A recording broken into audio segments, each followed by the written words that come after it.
This library has been in the center of this community for nearly 20 years, but with growing populations and changing needs, it is time for something new. The players and the fans today have been struggling with the heat and trying to stay hydrated out here, but they don't seem to be that affected by the wildfire smoke that's coming down.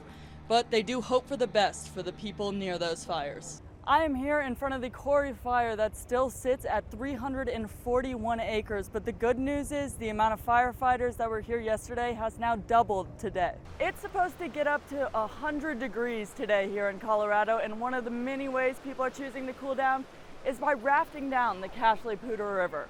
I am here in Civic Center Park for the annual Independence Eve Festival, where they have food, vendors, live music, and soon to be a drone show. Now a controversial story of a man who refuses to evacuate from the Alexander Mountain fire. New research shows Gen X and millennials have a higher risk of developing cancer than older generations. The stock market is trying to recover after Monday's plunge. Dow Jones fell more than 1,000 points. These 48 hours are being called the gold rush. Lots of medals up for grabs.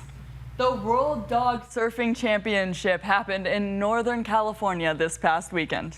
Dan and Justina Oldehoff were camping in Wyoming with their son and dog when their Ring camera caught something they could have never imagined, a fire ripping through their home.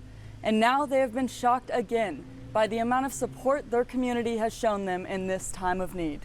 Ashes and memories is all the Oldehoffs had to return to after a fire erupted in their home. We need to accept the help that's coming our way because we need it now more than ever. The Oldehoffs are no strangers to loss. After losing their first son in the NICU, the recovery of his ashes felt like a small miracle amid the devastation. It was a wooden box filled with paper and cloth and should have been the first thing to burst into flames, it seems, but some drywall fell from the ceiling and kind of cocooned it a little bit, and it's untouched, it's unscathed. But when tragedy struck, the community stepped up. They know we needed support, and they were there to give it to us. It's been nationwide, really, the support we've been given. And neighbors provided a helping hand. Someone willing to move out of their home to go stay with her mom, for us to stay there, for us to have a roof over our head and some stability for our kid. Yet, even through the kindness, some things are irreplaceable. But those handmade items that are from our son, those are probably the ones that hurt the most. The Oldehoffs still aren't exactly sure what caused the fire, but they did tell us even though they have lost many prized possessions, they are truly thankful that the things that are important are still safe. Themselves, their son, and their dog.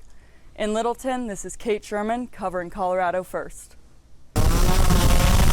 Look up and listen. What you hear is the sound of police eyes. Real-time information tool for us in a variety of different circumstances. Officers are using the drones to find missing people, track traffic accidents, and enter buildings. Say if there is a bad actor who is hiding and means to do us harm, I'd much rather them harm the drone than a person in uniform in our department. And you know, this doesn't get talked about all the time, but our job is also to make sure that the suspect is safe as well. But these drones help to keep more than just people safe. We would also rather still send a drone in before a dog even. The drones cost thousands, but Wheat Ridge's PD, Alex Rose, says it's a small price to pay for safety. At the end of the day, I mean, we could talk about the dollars and cents and the cost of all these things, but I think the value of the life is more important.